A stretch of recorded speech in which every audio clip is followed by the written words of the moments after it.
Քո հրաշքն ամեն օր ուղերձների շարք։ Իսկ եթե քո երազանքը չափազանց խելահեղ է, երբևէ ունեցե՞լ ես այնպիսի մի երազանք, որն ամբողջովին տարօրինակ և անգամ խելահեղ է թվացել մյուսներին։ Իսկ այսօր ունե՞ս այնպիսի մի երազանք, որն անգամ քեզ է անհասանելի ու անիրագործելի թվում։ Եթե այո, ապա խորհուրդ եմ տալիս վստահել Աստծուն, շարունակել երազել և, ամենակարևորը, չմատնվել խուճապի։ Սիրելի՛ բարեկամ, Հին Կտակարանի Ծննդոց գրքում ծանոթանում ենք Նոյի պատմությանը։ Աստված Նոյին հանձնարարում է տապան կառուցել այն վայրում, որտեղ չկար ջուր, ծով կամ օվկիանոս։ Հսկայական այդ նավի մեջ Աստված ջրհեղեղից փրկելու էր կենդանական աշխարհն ու Նոյի ընտանիքը։ Անտրամաբանական թվացող այդ հանձնարարությունը ուներ հստակ տրամաբանություն, որը հիմնված էր տարիներ անց սպասվող ջրհեղեղի իրողության վրա։ Նոյը վստահում էր Աստծուն։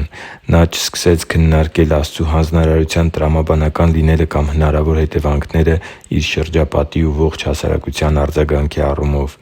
Այս արտասովոր առաջադրանքի հետ կապված Նոյի արձագանքի մասին կարդում ենք հետևյալը. «Եվ Նոյն արեց ամենը, ինչ Աստված պատվիրել էր նրան. այդպես արեց» (Ծննդոց 6:22)։ Նոյը հավատարմորեն ու ճշգրտորեն կատարեց Տեր Աստծու հանձնարարությունը։ Երբ շատ տարիներ առաջ Տերն ինձ միտք տվեց շեշտադրել և մեծ ուշադրություն դարձնել ինտերնետային ծառայությունը, դա խելահեղ մի բան էր թվում։ Մարդիկ հեգնական ժպիտով էին նայում մեր օնլայն ծառայություններին, ուղիղ եթերներին և Skype-ի միջոցով իրականացվող աշակերտական խմբերին։ Սակայն երբ ուժի մեջ մտան Քովիդի ժամանակաշրջանի սահմանափակումները, մենք այնպիսի զգացողություն ունեինք, ինչպիսին հավանաբար ունեին Նոյի տապանի մեջ լինողները, երբ սկսվեց ջրհեղեղը։ Մենք պատրաստ էինք դիմակայելու բոլոր սահմանափակումներին։ Քո հրաշքն ամեն օր ուղերձների ծառայությունը մեր ինտերնետային ծառայության ճյուղերից մեկն է միայն, որը, հավատում եմ, օրհնություն է շատ շատերի համար։ Այո, ես խելահեղ երազանքներ ունեցող մարդ եմ, և այժմ էլ դրանց պակասը չի զգացվում իմ կյանքում և ծառայության մեջ։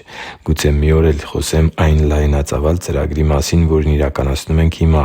անորոշությամբ լեցուն մեր օրերում։ Սակայն երազանքների հարցում կարևորը խելահեղ կամ մեծ երազանք ունենալը չէ, այլ այն, որ քո երազանքը լինի Աստծու կամքին համահունչ, Նրա հանձնարարությամբ ներշնչված և Նրա կողմից ուղղորդված։ Այդ ժամանակ ո՛չ մի մարդկային կարծիք ու անհավատություն, ո՛չ մի ճնշում ու ռեսուրսների պակաս չի կարող քեզ հետ պահել քո կյանքի համար Տեր Աստծու ունեցած ծրագրերին նվիրվելուց և դրանք քո կյանքում իրականացած տեսնելուց։ Աստծու համար թանկ ու սիրելի՛ զավակ, մեծ երազանքներ ունեցիր և թույլ մի՛ տուր, որ վախն ու աշխարհի տրամաբանությունը հաղթեն քեզ։ Աղոթի՛ր, հնազանդվի՛ր Տեր Աստծու կամքին և քո ամբողջ ուժով առաջ ընթացի՛ր։ Երազանքը, որն Աստված դրել է քո սրտում, գուցե շատ նման է Նոյին տրված հանձնարարությանը։ Գուցե նաև քո շրջապատի մարդկանց արձագանքն է նման Նոյի շրջապատի մարդկանց արձագանքին։ Սակայն եթե քո երազանքը ներշնչված է Աստծուց, ապա արդյունքը նույնպես նման է լինելու տապանի կառուցմանը, և այն կարող է փրկել շատերին։ Գուցե Աստված քո երազանքի շնորհիվ ուզում է բազմաթիվ հոգիներ փրկել հավիտենական տանջանքի ցավալի հեռանկարից։